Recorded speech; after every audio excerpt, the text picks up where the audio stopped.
They didn't ask, they simply decided. And, as usual, I was expected to nod, smile, and make it all work. My name's Rachel Connors. I'm 28, a senior accountant at a firm few have heard of.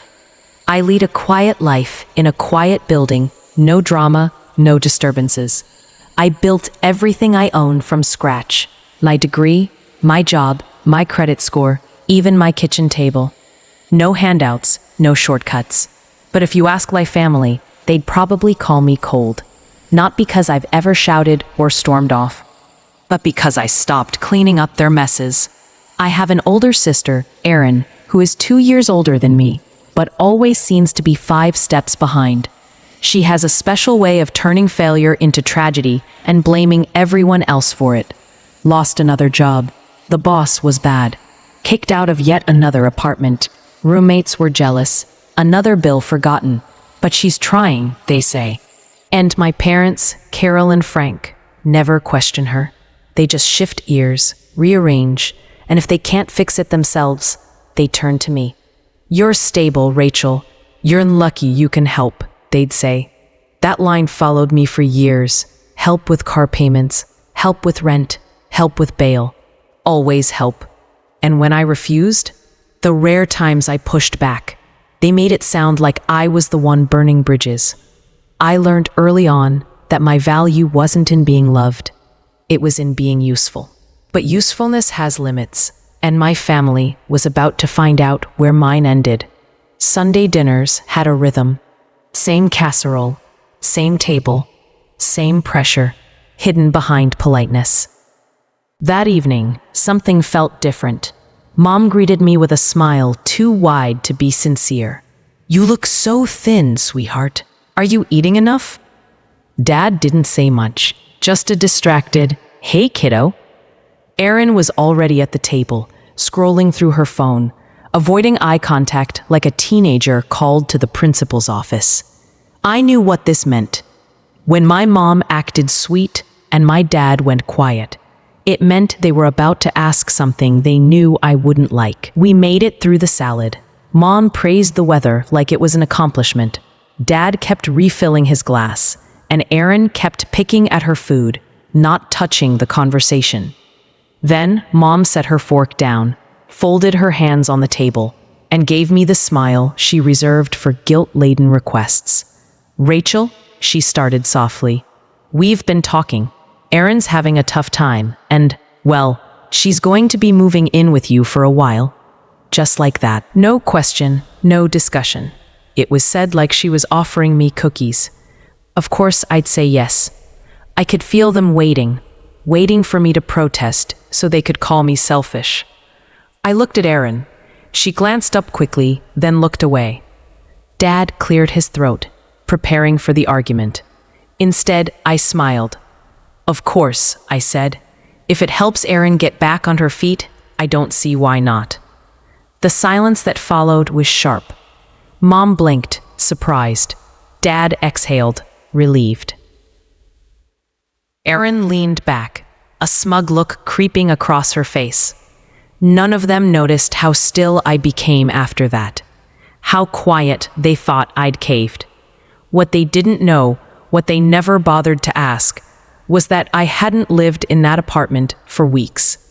I had no intention of letting Erin or anyone else move into a place that no longer existed.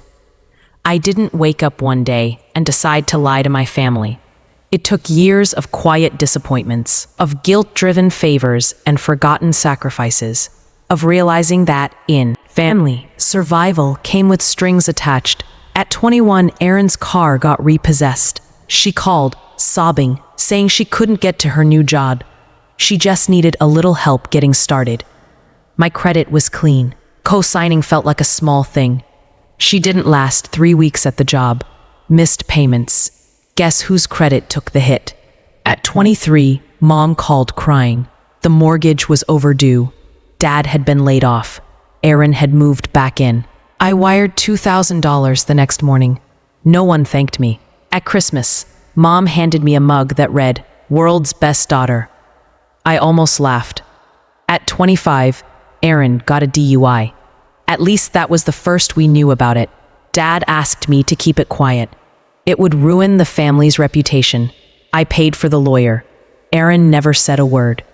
A year later, when she got pulled over again, I refused to help. Mom called me cold.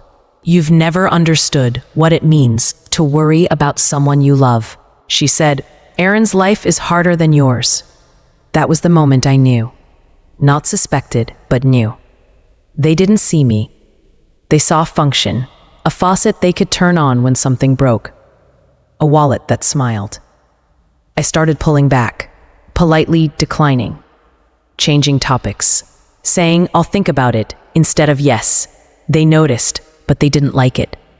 One night, I found myself sitting alone in my apartment, the condo I'd bought without help, furnished on clearance, paid for month by month with numbers, spreadsheets, and quiet diligence. I stared at the door and realized I didn't feel safe in it anymore, because it wasn't really mine. When they wanted something, it was always ours, just like my time, my money, my patience. So I made a decision. I called a realtor, sold the unit quietly, legally, without fanfare. I moved into a small rental on the other side of town. No one asked where. I didn't offer the information. I could have told them, but I didn't. Not out of cruelty, not out of revenge, but out of preservation. Because sometimes, when you grow up in a family that only remembers your usefulness, the kindest thing you can do for yourself is disappear just enough to breathe. The texts started on Monday. "We'll bring Erin's mattress Saturday morning. Frank's loading the boxes Friday night. She's excited to finally have her own space." I didn't reply. I didn't need to. They were speaking to a version of me that no longer existed. Each message assumed I would open the door, rearrange my life, and absorb the weight without making a sound. They'd done it before. They just didn't know I had stopped listening. By Thursday, Mom was texting me daily. "Let me know if you need anything cleaned before she moves in. Erin says she won't be a burden. She's bringing her own dishes." That one made me laugh quietly to myself over coffee. She hadn't washed a dish in her own apartment in years, but I let it all play out. I didn't push back. I didn't correct them. I waited for Saturday morning. I left early. Coffee first, then a drive across town to nowhere in particular. I walked through a farmer's market I didn't plan to buy anything from. I stood in the sun longer than necessary. My phone vibrated in my pocket 3 times before I looked. Missed calls, voicemails. I let the 4th call go through. It was Mom, but not her soft voice. The brittle one, layered with panic. "What's going on?" she demanded. "There's someone here, some man. He says he lives in the condo. Says you don't live here anymore." I let the silence stretch. I wanted her to feel it. The unfamiliar space, the missing certainty. "You didn't tell us," she snapped. "You never said a word." "No," I replied evenly. "I didn't." There was scrambling in the background. Dad's voice sharp and low. Erin saying something I couldn't hear. "Rachel," Mom hissed. "What is this?" "I sold the condo," I said simply. "Weeks ago." "You what?" I moved out quietly. I didn't think it mattered. No one asked where I lived, so I didn't say. For a moment, nothing. I imagined them standing on that porch, bags on the ground, arms crossed, realizing they'd planned an invasion and showed up at the wrong castle. Then Dad's voice cutting through. "You lied to us. You said she could move in." I said, "If it helps Erin, I don't see why not." I didn't say where. Another pause. A sharp inhale from Mom and from Erin. Finally, "So what? We're just what? Supposed to figure it out now?" She sounded young when she said it. Not angry, just lost. For the briefest second, I almost answered, but I didn't. Because here's what they didn't know. I hadn't changed the locks out of anger. I hadn't sold the condo to make a point. I did it because I was tired of living in a space that never felt mine. I did it because I deserved to walk into my own home and not brace for impact. And because sometimes the kindest thing you can do for people who refuse to change is to stop making space for them. They thought that was the end of it. They were wrong, because by evening, they were standing at my door. I knew they'd come. Even as I sipped my coffee that morning, even as I let their voicemails pile up, I knew Mom wouldn't let it go.